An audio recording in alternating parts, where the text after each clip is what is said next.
Welcome, everyone. Welcome once again. I'm Dr. Emmanuel Edu. This is Eretmis Cyber Chat, and we have this Cyber Chat every Friday, 7 p.m. Eastern till 8 p.m. Eastern. We try to keep it at 8, but it depends. Sometimes it gets interesting, so we go a little bit over 8, but we try to keep it at 8, right? You are welcome to the Eretmis family. If you are new to the Eretmis family, this is a cybersecurity community that we are building to promote cybersecurity training, to promote cybersecurity careers, cybersecurity awareness for everybody, right? So you are welcome.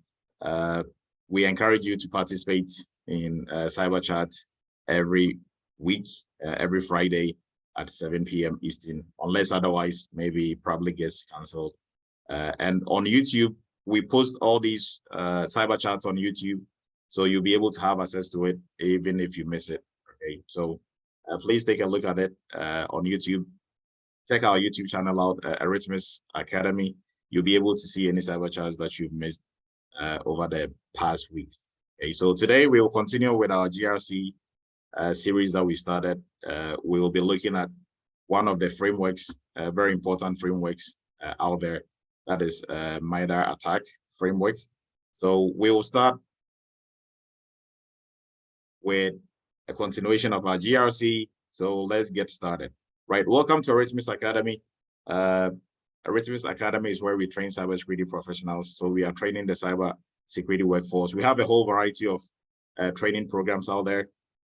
Most popular, the cybersecurity entry-level course, which is for absolute beginners who want to start from wherever they are at right now to the point where they can start working in the industry as cybersecurity professionals. We have most people on here who went through the entry level and are working as cybersecurity professionals.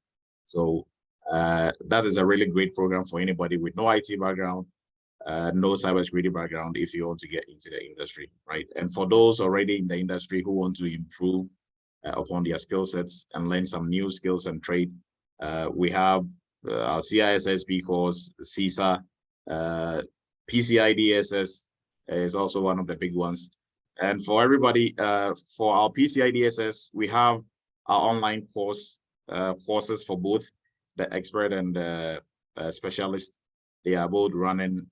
And also we are starting our new live class November 21st, I think. I'll confirm that by the end of this chat. And also our intention for our cybersecurity entry-level students and also workshop for non-students will be starting on the 14th. So information on that will be pushed out. We'll probably do the official launching of that probably on Monday. Okay. So welcome everybody. Hello about myself. If you are new to the family, I'm Dr. Emmanuel Edu. I'm a former United States Army captain. I'm a QSA. I'm the owner of a QSA company.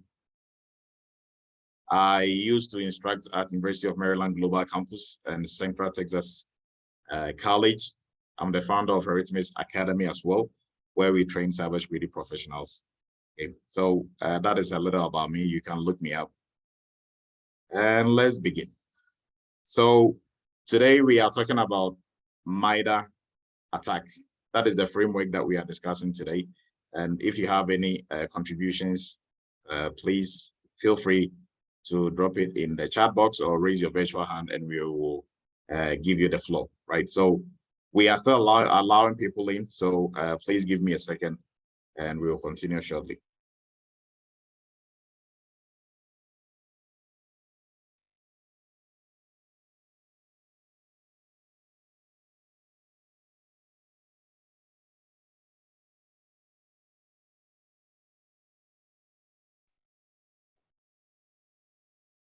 All right, so for our discussion tonight, we will look at what MITRE ATTA&K is. We will look at a history of MITRE ATTA&K and also how to use it. Most important, how to use it. We will look at how to use it as well. So, and everybody will get a chance to practice this at home because MITRE framework, MITRE ATTA&K is a free framework. It's a free tool, so everybody can use it on their own. Okay. So we will start with the owners of the framework attack, which is MITRE, right? So I know it's MITRE. It is pronounced MITRE, like MIDA. Okay. So MITRE, history about MITRE, right? MITRE is an institution that is funded by the government. They do research and development. So they have two offices, one based in Bedford, in Massachusetts, and then one also in McLean in Virginia.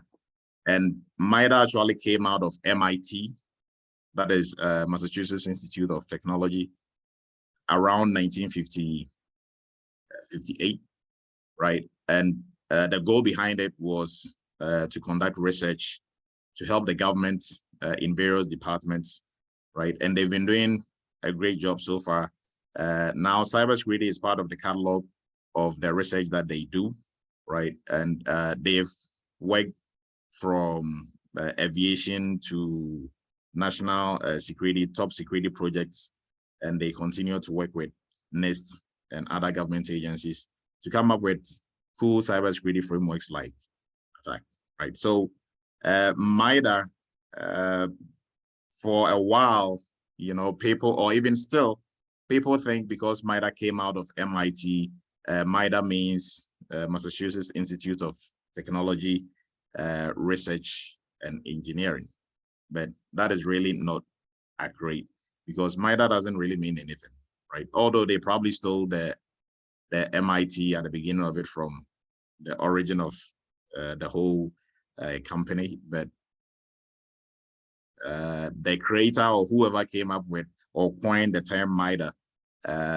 said it doesn't really mean anything. He just wanted something that was going to be a bit like provocative, you know, have you think it is something else, but you know, really doesn't mean anything. It was one of the early board members called James McCormack, who came up with the term MITRE, right? So some people think it's an acronym. It means MIT Research and Engineering, which, I mean, it doesn't really change anything, right? MITRE is still MITRE. Okay. And MITRE, for those of you who might want to dig more into it and look into what they do aside cybersecurity or aside the ATT&K framework, you can go to their website. If you Google MITRE, you'll be able to go to their website. And mostly you'll see MITRE ATT&K when you Google MITRE, but there will be the actual MITRE website, so you can go there and visit and see what they do. Okay. So one of the reasons why it was established was also to advance national security, and also to help serve kind of as an independent advisor to the federal government, right? Not just the federal government, but even states also benefit from what MITRE does. So we are going through who MITRE is, and you know, as a company, to give us a better understanding of the MITRE framework, the MITRE ATT&K framework, right? So that is why we are doing this. And MITRE, they've been very instrumental in the 5G, 6G development so far. GPS, they were very critical in that also. And they've been working in healthcare, aviation safety, cybersecurity, and other areas as well, right? Their slogan is to, their motto is solving problems for a safer world. And I think they've been doing a good job for now. So let's jump into the framework ATT&K, right? We call it MITRE ATT&K because that framework is from MITRE, just like how we have NIST cybersecurity framework, right? The owner of the cybersecurity framework is NIST, so they put their name in front of it, right? Maybe when Eretmis comes up with a framework, we call it Eretmis something, whatever framework that is going to be, right? So let's look at what MITRE ATT&K is. Now, before we jump into MITRE ATT&K, let's go through a very quick and simple and simplified definition of risks as we define it in cybersecurity, right? This will give us a better context for us to understand what MITRE ATT&K framework is about, right? So in cybersecurity, when we talk about risks, we are talking about two main things or two main elements. That is vulnerabilities and threats, right? And Exploitation is in the middle because without exploitation, there wouldn't be any risks, right? So there can be vulnerability, there can be threats, but there has to be exploitation for a risk to occur. Okay, so vulnerability and threats, they are the two variables that will either increase or decrease your risk, right? So the definition, a simplified definition of risks in cybersecurity is when a threat takes advantage of a vulnerability. Now, what is a vulnerability? Is any form of weakness in your system, right? Threats is any danger to your system or anything that can harm your system or take advantage of the vulnerabilities or the weakness within your system. So what I mean by system is your IT infrastructure. Okay.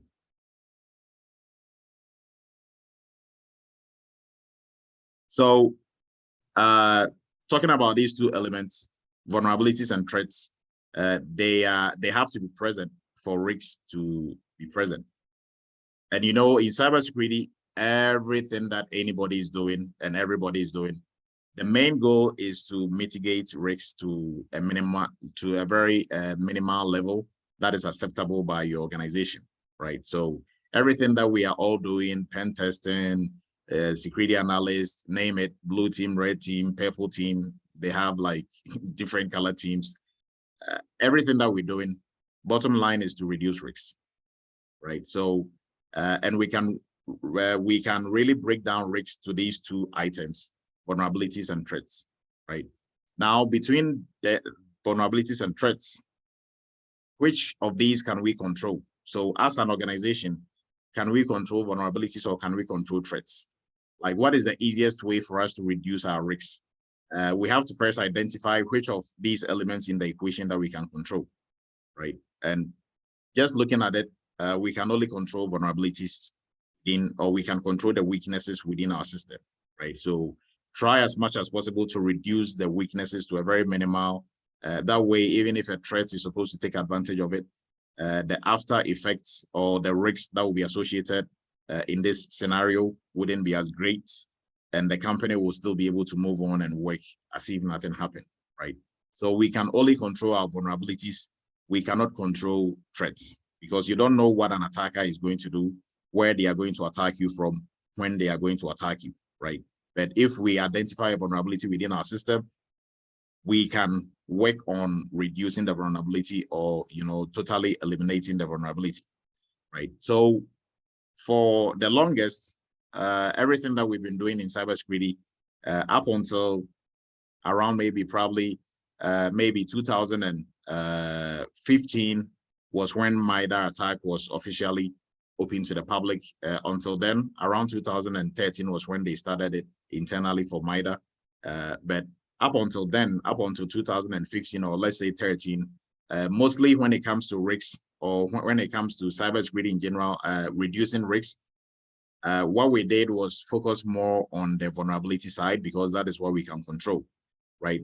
With the threat side, because we can't control it, there were some frameworks or there are some threat modeling concepts out there that we use to anticipate what type of threats or who might take advantage of us, right? But there was nothing on the lines of what we have in terms of attack. So the goal of attack, right, is to help us to also plan or come up with at least, some concrete, solid, substantial evidence on how attackers are moving on our network or how attackers are going to attack us, right? So if we are able to reduce our vulnerabilities to bare minimum, and we are also able to anticipate, or we are also able to, position ourselves to the point where we know exactly what type of threats and how it is going to, come onto our network, then we will be in a better place to really reduce risks, right? So that is the idea behind the MITRE ATTA&K framework. Okay, so I hope that sets the baseline for us to continue and look at exactly what attack means and how we will be able to use it. Okay, So now let's get into a little history of ATT&K. So ATT&K was started in 2013. It was intended to be used internally on a project that MITRE was working on, and the project was the FMX project. And the objective or the goal behind ATT&K was to document the TTPs. So for anybody with a military background, TTPs, you can't be in any of the services without knowing what a TTP is, right? So tactics, techniques, and procedures. The goal was to document tactics, techniques, and procedures of advanced persistent threats.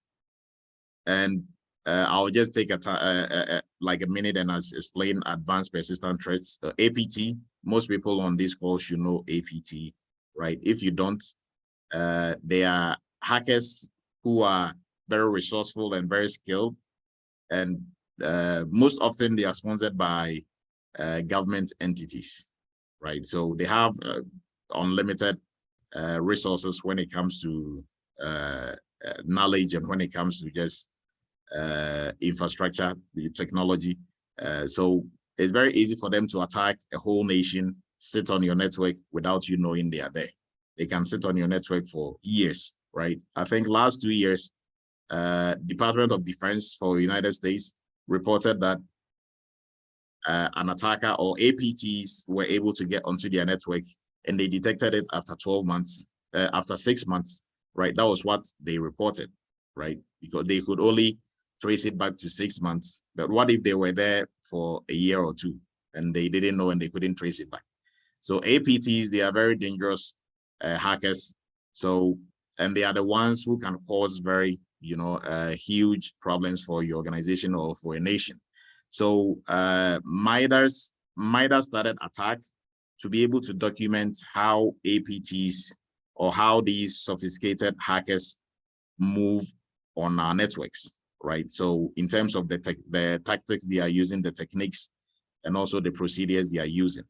Okay, so this was supposed to be internally for MITRE, but in 2015, it was released to the public, or they tried to share this information with the whole entire public. That is why we have this as a public framework. Okay. So the intent of ATT&K was to document the behavior of attackers or the adversary, right? So document their behavior. Unlike previous to ATT&K, what we did was to look at the after effects of the attack, right? With ATT&K, what we are doing is to catch them in the act or anticipate their behavior. So if we see something similar, we will be able to identify that this is this form of APT that is trying to attack us, and we will be able to stop it way ahead of time, right? So the underlying goal for ATT&K is to study the behavior and also to be able to, come up with a game plan on how we will be able to identify such attacks when they are ongoing, rather than wait till the after effects, right? Just like the example that I just gave, right? Department of Defense, they came out to say, hey, somebody was sitting on our network for 6 months, right? What if we had a way that we will be able to detect or identify some of the moves that they were making on the network for us to know exactly what type of attacker or who that attacker is, right? MITRE ATT&K goes to the extent of identifying the specific type of hacker or attackers, right? Not just giving us some tips and tricks on, what is going on, but as we get deeper into it, they have a list of all the ATPs, the ones that are commonly known, right? There might be new ones that they probably don't know for now, but the ones who are very notorious in this field, they have all of them listed, and we will look at all that as we are moving along. Okay. So when MITRE decided to come up with a framework for that they call ATT&K, the intent of it was to address 4 main issues, right? So in their research, they identify these 4 main issues to be the baseline for them to come up with this framework, right? And the first issue was attackers' behavior, or their behaviors on a network. And the next one was life cycle models that didn't work. The next one was applicability to real environment. And then also common taxonomy. These were the 4 main issues that they had that led to them coming up with the attack framework. So now let's look exactly at attack, what it is. So attack as a framework is a knowledge base of the behavior of attackers or our adversaries. And MITRE has categorized it into techniques, tactics, and what we call common knowledge or procedures. They've now made it like the CK means common knowledge. We will look at the definition. Attack is an acronym, so we will look at the definitions for each of these letters, right? So attack is a research that came up with, that is ongoing, right? But for now, what we have is knowledge base of the behavior of adversaries in terms of their techniques and tactics that they are using and the procedures that they are using, right? And also the framework goes to the extent of identifying, some of these specific APTs, and also coming up with a list of ways that we will be able to mitigate such attacks, and how we'll be able to identify such attacks in time. That way, we don't wait for it to happen before we react. Okay. So the focus of the attack framework is not on the tools that attackers are using, but it's on the behavior or how attackers interact with our network or how they conduct their operations. The idea behind attack is about behavior, not what type of tools they are using to attack us, right? It's about how they move, how they interact with our systems. So like I said earlier, the attack framework is an acronym. A stands for adversarial, T stands for tactics, the next T stands for techniques, and then we have common knowledge. So it is the TTP that we just talked about, right? But the P, which is procedures, has been changed into a fancy word called common knowledge, which is still procedures, right? So common knowledge is a collection of the techniques and the tactics that attackers are using. Okay, so that is the meaning of attack. And what is in here is just end, the sign for end. So there's no A in attack, but it's called attack, right? To make it easier. So still going more into what goes into attack.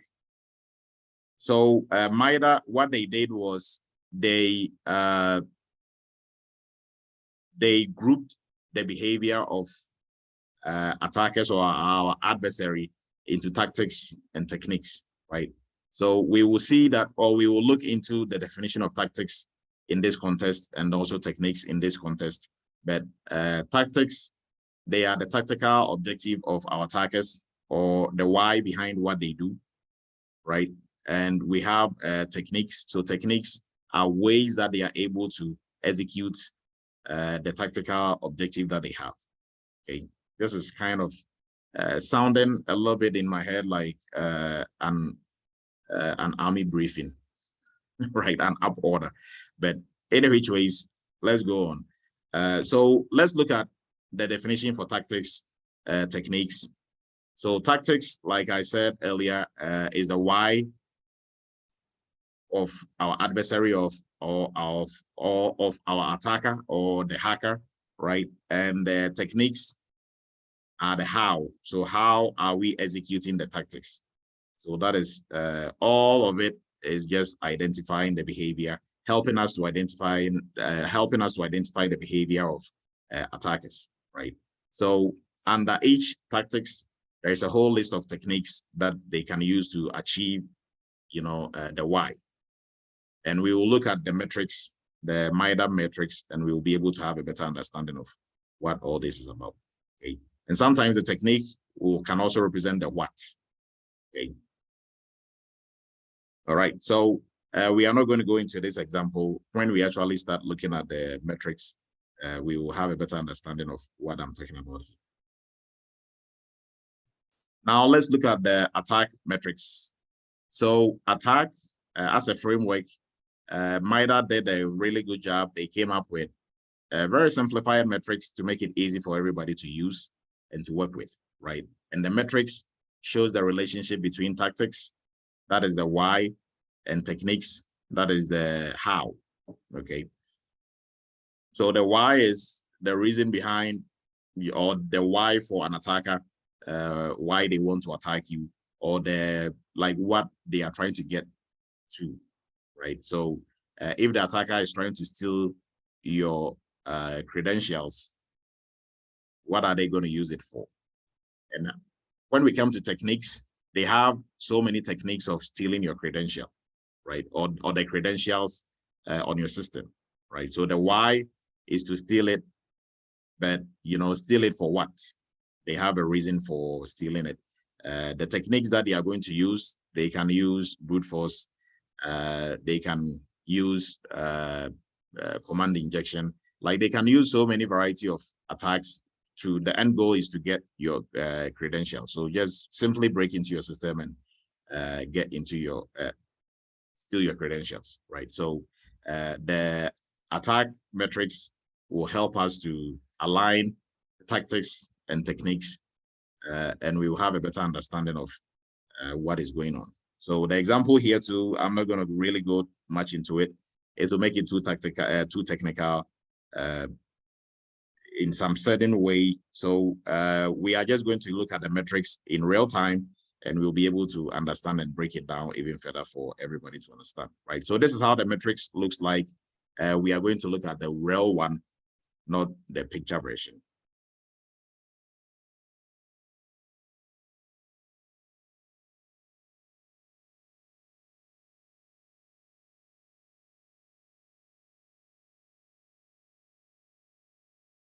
So everybody can go to this page, sometime maybe today or tomorrow, or it's just, if you go to attack.mitre.org, it will bring you to this page, right? And if you come to this page, this is the official MITRE attack page, and this is where you are going to have all the fun, right? So one thing that I probably failed to mention is that when MITRE was initially using attack, or they came up with attack, it was specifically for Windows, right? It was specifically for an enterprise setup, but now they have developed it to the point where you can use it for Mac, Linux, Azure, Google Cloud.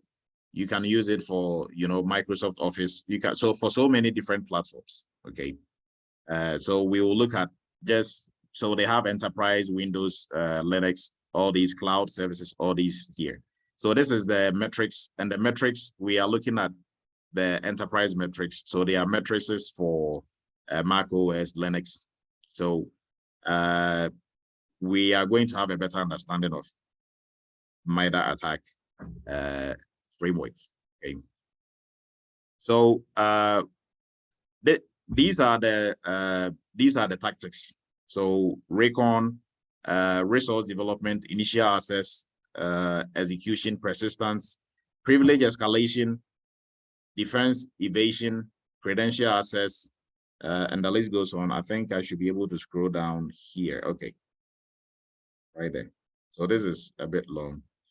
Discovery, lateral movement, collection, command, and so I'm not going to go down the whole list. Let's just bring it to where I don't have to go back and forth, right? I hope everybody gets the drift. So it goes all the way down. So these are all the whys, right? All the why your attacker wants to attack you, right? So if anybody who is familiar with pen testing, or who has been doing pen testing, or who is a pen tester or an ethical hacker, you know that for any hack that you are trying to accomplish, there should be a why, right? So if my goal is to steal credentials or to have access to your system and be able to see if I can steal some credentials from your network, I'm not going to attack you with DDoS, right? I'm not going to hit you with distributed denial of service. With that, I'm just going to prevent your system from working, but I wouldn't be able to get onto your system, right? So there has to be a why. So there has to be a reason behind the attack that we are executing. And these are all the whys, right? Now, these are all the tactics. You see, under each tactics or under each tactic that they have, there is a technique, right? So we want to do reconnaissance, but there are so many ways that we can do the reconnaissance. That is the technique, okay? So that is the how, right? We want to do persistence. So persistence in ethical hacking, it means I came into your house and I hid myself somewhere up on your roof or in your basement, and I'm there, right? I'm not leaving, I'm there living with you and you don't know I'm there, right? So, but with persistence, there are so many ways that we can, execute persistence. A very simple way is once I get onto your system, I'm just gonna create my own username and password on your system. And then if you are not aware, I'll always use that to log into your system, back and forth, or I'll just create some backdoor with some other means, and I'll be able to come through without actually hacking into your system every time, right? So who can use MITRE ATTA&K? Who is it for, right? Both for blue team and red team. When MITRE was initially coming up with this, they were using it for both blue team and red team, and who is the blue team and who is the red team, right? So the red team are your ethical hackers or your pen testers, right? They are the ones attacking. They are on the offensive. So in any setup, military or in cybersecurity, we have two main things going on for us. We have offensive and defensive. So you are either defending or you are attacking, right? So the ones attacking are your ethical hackers. We call them the red team. The ones defending is your blue team, right? They are your cybersecurity analysts, cybersecurity specialists. Anybody else who is not an ethical hacker is pretty much defending, right? So those who are defending can use this tool. Those who are attacking can also use this, right? Because if I'm an ethical hacker and I want to do reconnaissance, right? This is a list of ways that I can do it. If I'm on the defending end and I want to see, what an attacker can do in terms of recon, same list, right? And now we are going to click on it and go more in depth into each one of them, right? But hopefully I think everybody should be good up to this point. Now, before we get into more details into maybe if you want to do an active scan, before we click on that, let's also see for maybe other framework, other platforms. So let's say for Linux, if we click on Linux, it is going to give us a whole list, right? This list is different from the Windows list that we had or the enterprise list that we had, okay? All right, so let's just go back to enterprise. At least now you can play around and select. So if let's say you just in your organization, you are using Windows and you want to be able to come up with a list of possible threats that are there, and you want to use this as part of your risk assessment, you don't have to reinvent the wheel, right? Go do your own research and come up with possible list. You just have to come here and use this framework. That is the intent of this framework. So let's click on Windows. Now we have Windows open, and let's look at, let's just pick the first one, right? So initial access, drive-by compromise. So let's go to initial access. So initial access, drive-by compromise. So they have like a list of techniques that you can use for gaining initial access onto a network, right?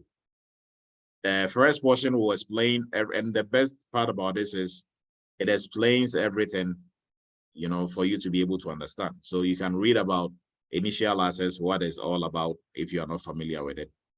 When you come down to techniques, it gives you a list of techniques, and these techniques are also labeled, right? So we have drive-by compromise. It explains exactly what the drive-by compromise is.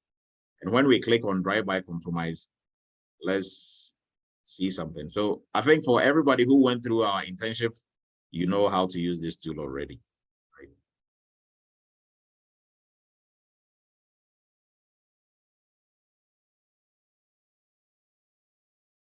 So I'm just waiting for you to, okay, good. So now it's up. Now, looking at drive-by as a technique, when we go down the list, it will give us like some procedure examples. And everybody, please pay attention to these. APT 19, APT 28, APT, it gives you the list.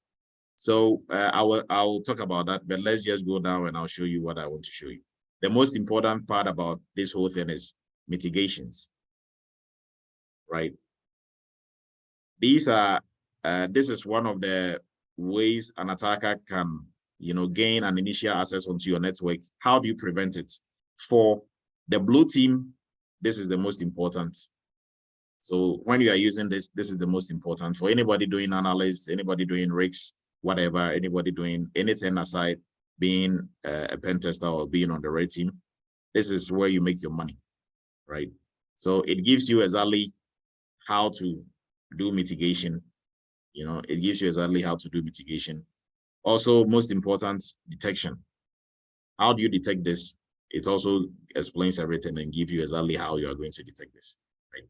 And for people who want to do more research into this, it gives you, so this is all the research they did, like all the references that they had. So they didn't just come up with this, you know, out of thin air. Look at that, 61 references, which is, I mean, even for some papers that you've written, you probably didn't have like as much references as this, right? So they really, you know, like I said from when we started, MITRE is a research and development company that is funded by the government. So, you know, they really take their job seriously and they do a good job at it as well, right? So now let's go to what I wanted to talk about. Now, the list here, right? This whole list in the middle, like this one, everything is highlighted, but these ones, right? They are names of attackers. They are names of attackers. And MITRE ATTA&K has a list of almost all the attackers in the world. You know, we can't say almost all of them, but we are talking about APTs, not some script kiddie somewhere, somebody who is trying to, you know, break into somebody's stuff and don't even know what they are doing. But we are talking about APTs, attackers who advanced persistent threats, who are called advanced persistent threats. MITRE ATTA&K has a name for almost all of them based on their behavior, right? How they get onto your network and based on public information about them, right? So let's click on APT 19. And before we go into APT 19, let's just go back a little bit. So this type of attack, right, was executed by APT 19. So the procedure examples that they have is a place for you to even learn more. So they will let you know, okay, so with this APT 19 performed a watering hole attack on Forbes.com in 2014 to compromise targets, right? So you can click on this and read more about it. So that gives you more information about who has been affected by this type of attack, right? Now it explains, or it gives you more information about who this attacker is. So APT 19 is a Chinese-based threat group that has targeted a variety of industries, including defense, finance, energy, pharmaceutical, telecommunication, high-tech, education, manufacturing, legal services. In 2017, so this I'm just reading, right? I didn't know this offhand.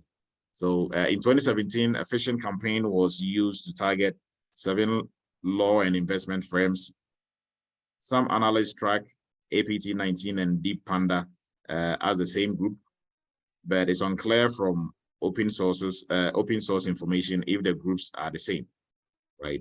So attack or the MITRE ATTA&K Framework, one of the researches that they do is to be able to identify attackers, right? So based on different attacks that are in the public space, they are able to put, behaviors together, and they come up with similarities, and they are able to identify that this type of attack was executed by, this group or that group.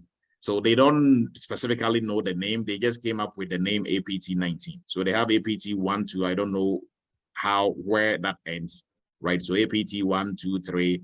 So based on their own research that they do, they're able to come up with it. That is why they are analyzing and saying maybe probably Deep Panda is a name for one of the attackers. So for those that really have names, right, they might probably leave their signature for, just to, do in your face, let you know it's them, but you don't really exactly know the person or the people. So, they are probably from this area or from that area. This is how the attack looks like. Okay, so that is good information for you to be able to anticipate threats. So that is why I started explaining vulnerabilities and threats, right? You can control your vulnerabilities. Threats you can control, but at least if you know a lot about your enemy or your adversary, you'll be able to prepare yourself even better. So when they do attack, it's not going to hurt as bad as if you didn't know anything, So if you don't know anything about them, when they attack, you might probably not even know it's them. Okay, so I hope everybody's learning something new, right? And if you look on the left, these are the groups. It has like a whole list of attackers. And when you read more about them, it will give you a list of some of the attacks that they've executed over the years, right? So APT19, you can see they used this type of attack for something. They use this, so it's a whole list of it, right? Okay, so I think everybody at least knows how to go about this framework, or can play around and go back and forth on how to use this, right? So if you are new to the cloud, your organization is asking you, hey, come up with some risk assessments for our new cloud service that we are going to embark on. You don't have to look any further. If let's say they are using maybe like whatever they are using, right? Anything in the cloud.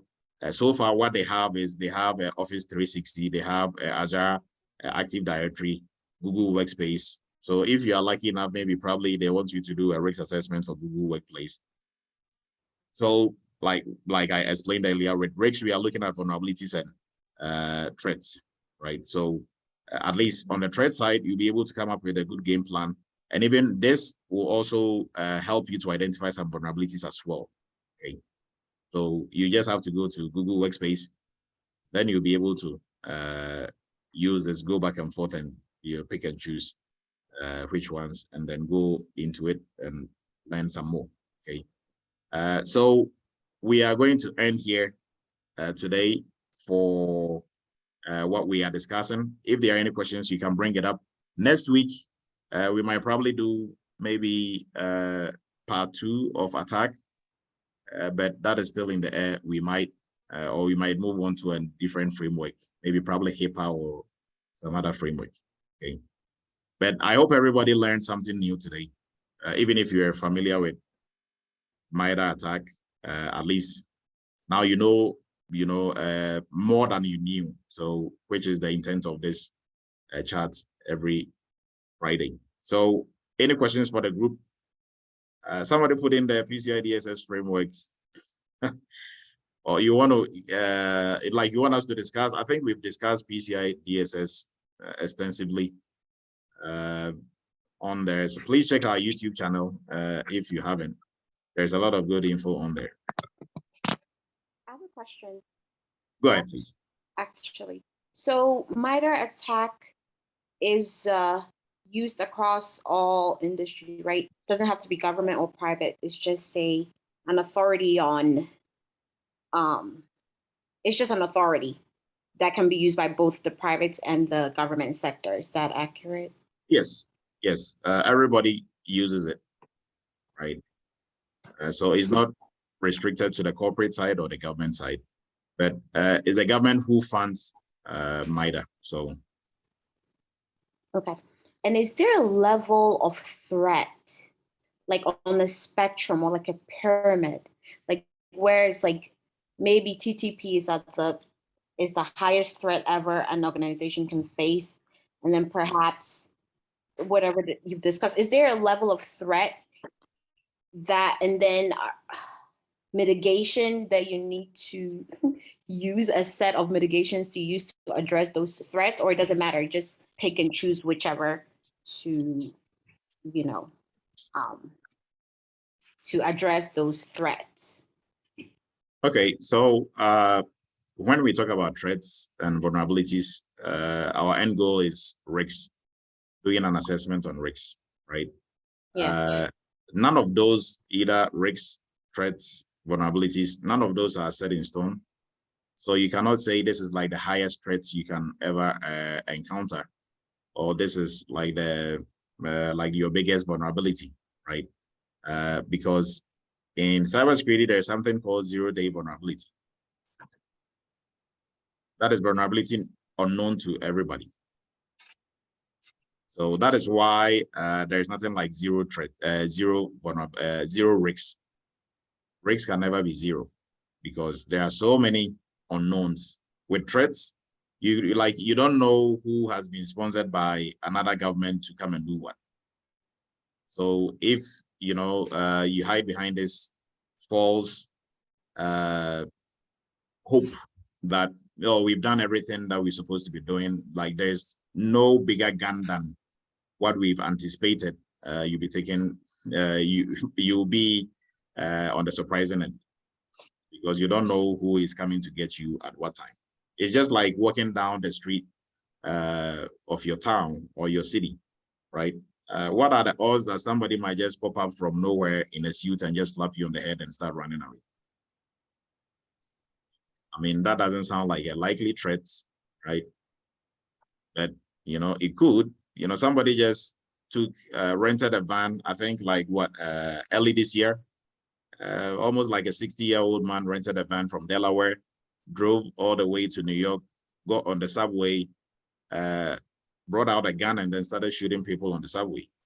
I'm like, well, if you are, you have this thing about shooting people in trains, there is a train in Delaware. So, I mean, why don't you just do it there? But threats, you can never anticipate everything. So that is why we kind of try to game plan and, anticipate most of it. But we can pinpoint and say this is the highest that you can ever get, right? So I hope that answers your question, Abba. Thank you. Brian has a question. Okay, go ahead, Brian.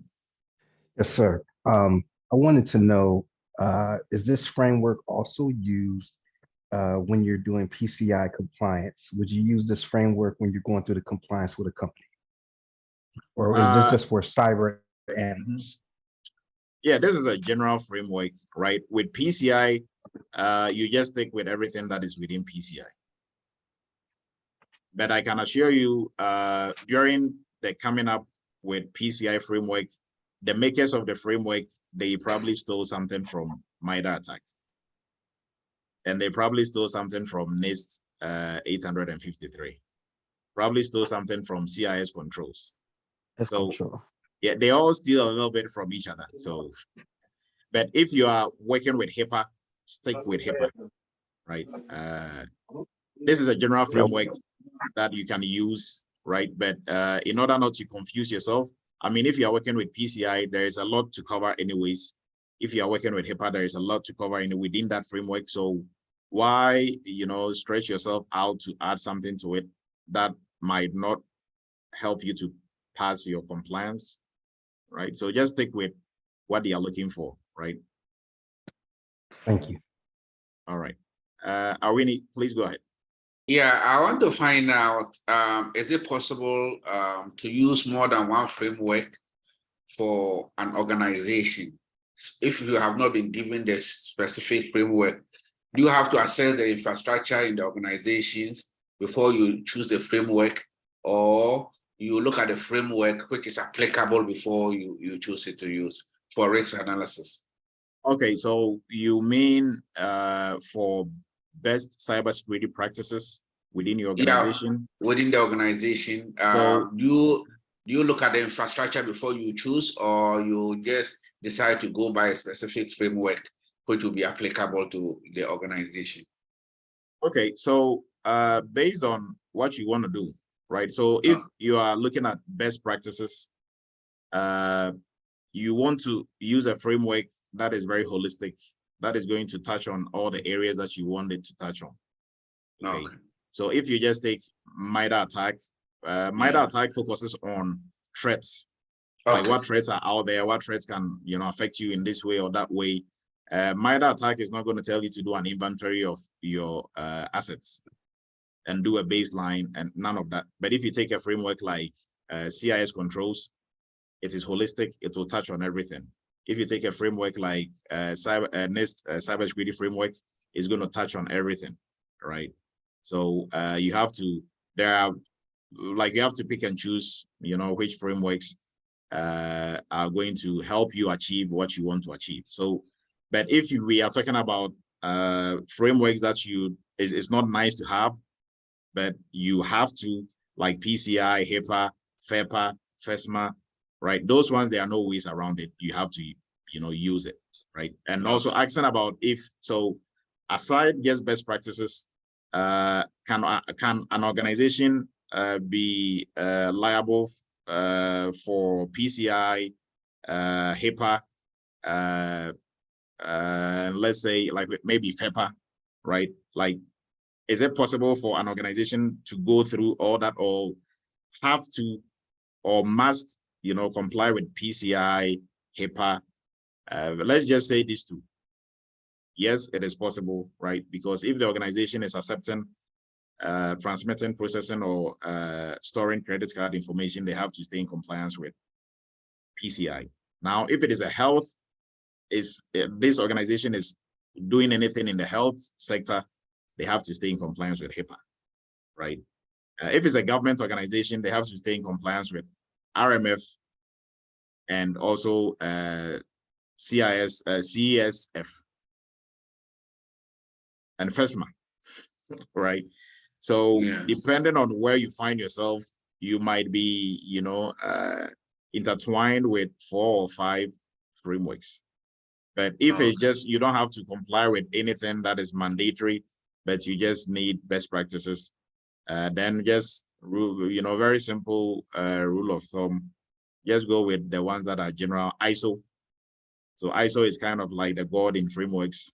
ISO, CIS controls, cybersecurity framework, right, by NIST. So those are the ones that, and those ones will cover, even with those ones, you can use 2 at the same time if you want to cover all angles. So for everybody else on here who participated in any of the internships for the entry-level course, mostly we use 2 frameworks. We are notorious for using CIS controls and NIST cybersecurity framework, because they really work really well hand in hand and they cover each other really well. So website, go ahead. Yes, that I do. I just wanted to understand what do you use the MITRE ATTA&K framework to deal with residual risks? How do you do that? Please ask your question again. Yeah. Do you actually use this framework to deal with residual risks as well? Not necessarily. So dealing with residual risks is identifying residual risks, and the main goal is to help to even still reduce residual risks to a very negligible level, right? This framework tackles the threat aspect it helps you to understand the behavior of attackers. And in so doing, you are able to plan better in terms of risks, right? So it's not really going to be the framework that you want to use in identifying specifically like doing anything that has to do with residual risks. Oh, okay. Thank you. Right. So for the date, I'm just going to bring this up real quick. That way, I think. Right.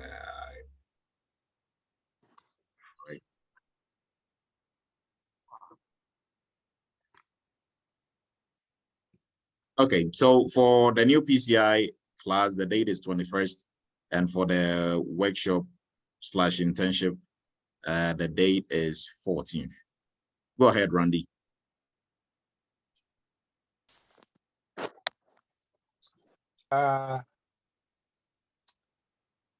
When it comes to APTs, can they also be considered ethical hackers, since they can be working for an enterprise or a government agency? Could they be an ethical hacker on that side of the field, so to speak? Okay, so I think we have to understand the definition for types of hackers, right? Ethical hackers are not even considered when we are talking about threats, because they are ethical hackers, right? APTs, they are like the drug lord, if we are talking about drugs, right? Like they are it. APTs are like the final level of hackers who can really cause havoc. Like I said, they are government sponsored, they have unlimited resources, and they mean business. And like ATPs, they are like, and they are very, very smart too, like really smart hackers, probably in, like it's a full-blown organization. So it's like a department, right, in a certain government that is trying to, hack into another government's systems. So it's a full-blown operation. So we cannot, ATPs are not ethical hackers by any measure, right? Ethical hackers are not part of any threats. They are not even considered when we are talking about threats. But when we are talking about hackers, we're talking about script kiddies, people who are not really well vested in hacking. They are just learning some stuff online and trying to, do some like crazy stuff here and there. And then you have your hacktivists, people who are hacking for a course. And then you have, like your hackers who are hacking for money. Is like a whole, like a business for them, right? And then you have your ATPs who are working for the government or for a certain government. So ethical hackers, they are not even in the question. Let's see if we have some. Okay, go ahead, Abba. Well, thank you. If somebody else had more important, this is more of a comment than like, so for example, let's say the Russian government will hire ATPs to hack into like another country's, like, I don't know, something, to hack into another country's government's like website to see stuff. Is that an example? Yeah, Like, so they are not going to hire an ATP. They have their own ATP. okay. So the ATP is like a department. So it's like, let's say it's like the Department of Transportation for the government, but it's not official. So they're not going to announce it to the whole country. But they are working behind the scenes, trying to, because countries and war and everything is just imposing your will on somebody else, right? So, I mean, why would somebody just want to come and take over your country? They want to impose their will on you, take your resources. So, and in business, they have like kind of mini ATPs in business as well, right? So if maybe like if you work at Pepsi, like Pepsi is trying to break into Coca-Cola and get some, good intel. If so, like all that is, but nobody's going to say, I have some bunch of hackers who are trying to do all these bad stuff, right? All that is behind the scenes. So yes, Randy, you still have your hand up.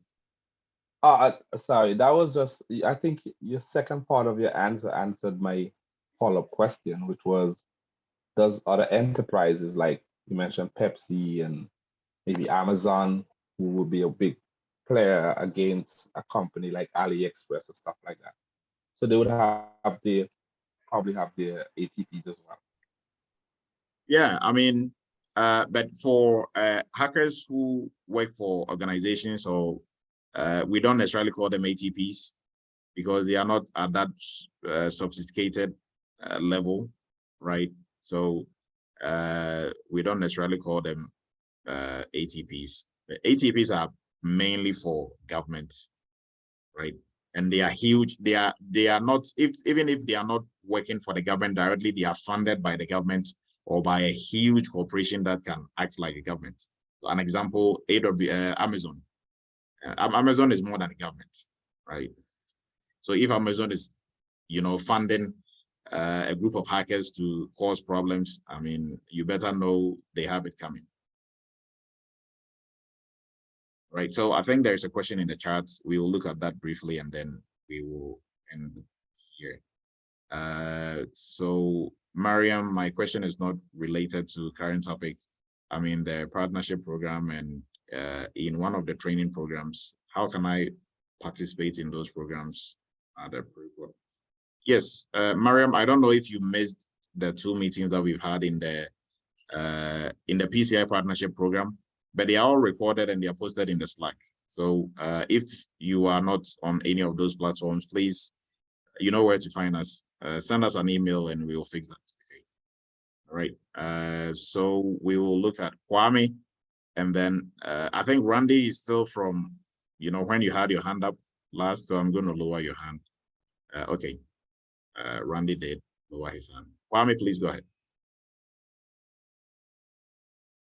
Prof, so my question is, I want to understand how to use the MITRE ATTA&K platform to search for say because I have a ticket, or I don't know if is related to this, right? I have a potential active phishing email accessed by a worker, and then they gave the name.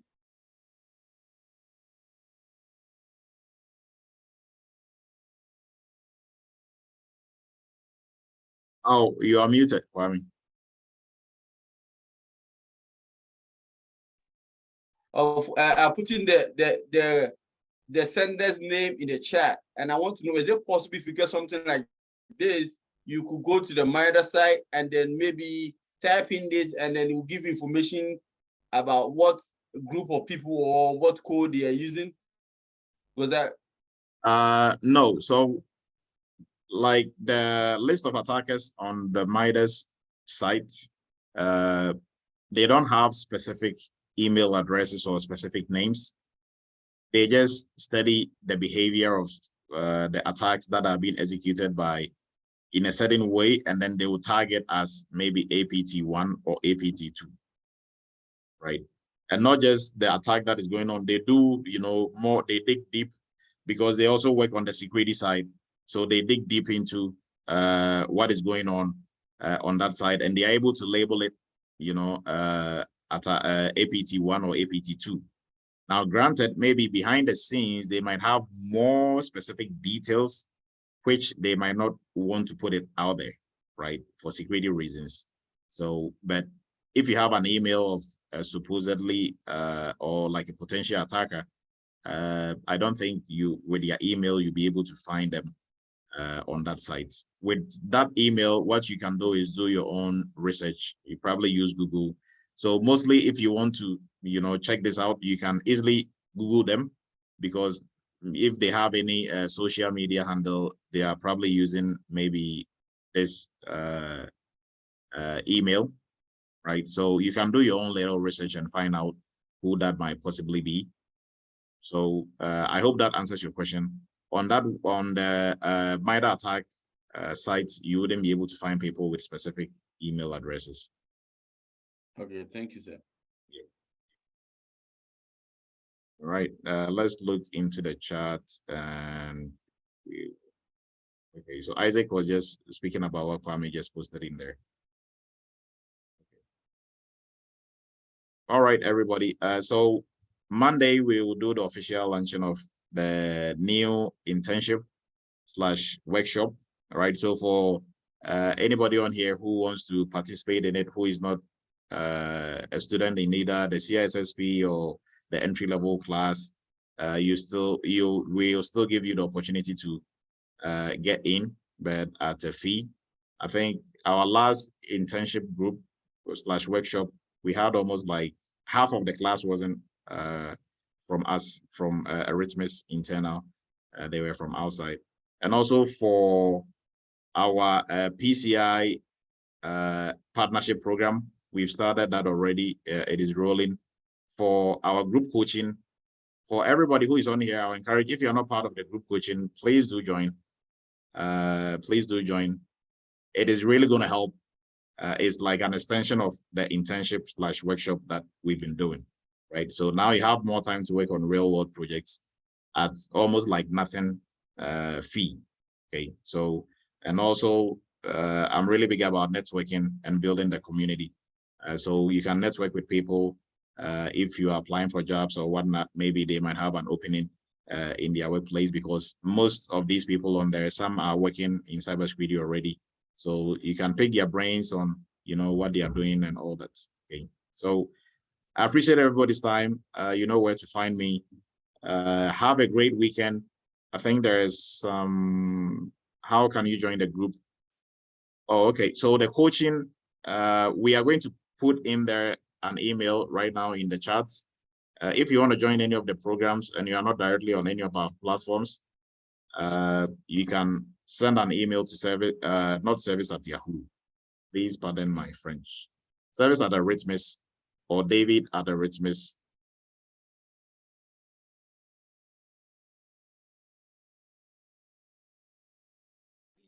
Doctor, I do have a question real quick. Okay, go ahead, please. Yeah. You know, I'm already taking the PCI DSS course. Do I still need to look into this coaching or whatever class? Oh, the coaching. Is So it necessary? Yes, like the coaching is totally not totally different from the PCI, because it's still cybersecurity. But you'll be working on other projects. So if you think the PCI is taking too much of your time, maybe probably because of time wise, you only have 24 hours in the day, and you have, you know, to also attend to other pressing issues. So the coaching program is going to have a little bit of workload, and PCI also has a little bit of workload. But if you'll be able to balance both, then most definitely you can join both programs. The coaching is not going to be as heavy in terms of load, because we are spreading it over a longer period of time, right? The PCI, not so much, because we have a limited time that we have to complete everything and get into the internship part of it. So you can get into it and also for people who are interested, they can sit in 1 or 2 meetings and see whether, you know, it's a good fit for you or not. Thank you. All right, everybody, have a great weekend. We'll meet hopefully on Monday during the launch of our internship program and the graduation. Yeah, hello, I think Doctor. like Good evening, sir. Oh, go ahead, Mariam. Yeah, I just want to use this opportunity to say thank you so much for the gift, for the entry level. I'm really learning a lot on it. Thank you so much. I appreciate. God bless you, sir. Yes, You're sir. welcome. All right. One last thing, Dr. Adu, this highlight. How would I find the schedules for the partnership and then the mentorship and the other programs? I haven't how would seen, you- I seen, how could I find information, timetables or schedules? Oh, okay. Are you on the Slack channel? I think I signed up for a Slack. Yes. Okay. I'll find you on Slack, because we Okay. posted all that on Slack already for both the partnership and both the coaching. Okay. All right. Yes. I'll check. I'll select the Slack then. Yes. So the coaching is on Tuesdays, 7 p.m. to 8 p.m. Okay. The partnership is on Wednesday, 7 p.m. to 8 Okay. Eastern. Thank you. Yes. Thank you, sir. All right, everybody. How about you? Good? You have? Okay. Super. If Abba is I'll good. text you, please, about a Okay. question. All right, then. I appreciate everybody's time. We'll meet again. Hopefully on Monday, come support the launch of the workshop/internship. And also during the week, if we have any classes, we'll meet in those classes. And on Friday, most definitely, we'll meet again for Cyber Chats. Have a blessed weekend, and I'll see you around. Stay blessed. Thank you. Thank you. You do the same. Thank you. Have a great weekend. Bye, everyone.